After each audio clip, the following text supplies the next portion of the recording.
IIM అంటారు. ఈ IAM మనకి ping and identity, ping federated అంటారు, ఫెడరేటెడ్ ఆర్ క్లౌడ్ సెక్యూరిటీ అంటారు, క్లౌడ్ సెక్యూరిటీ. ఈ రెండు పాసిబిలిటీస్ మనకి వస్తాయి. ఓకే, నెక్స్ట్ ఇంకొకటి వచ్చేసి VAPT. Vulnerability assessment and penetrating testing, విఏపిటి.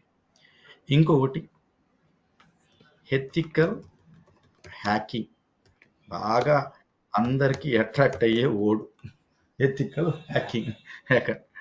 Next there is a word called SOC analysis. SOC means Security Operational Center.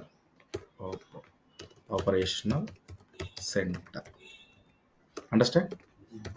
So this is SOC analysis.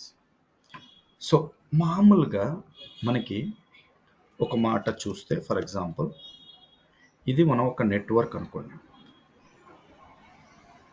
మన company network అనుకోండి. ఈ company నెట్వర్క్లో మనకి చాలా డివైజెస్ ఉంటాయి. లైక్ రూటర్ అనవచ్చు, స్విచ్చెస్ అవ్వచ్చు, IoT devices అవ్వచ్చు, లేదు ఐపీఎస్ ఐడిఎస్ డివైజెస్ అంటారు. ఇవన్నీ నెట్వర్కింగ్ డివైజులు.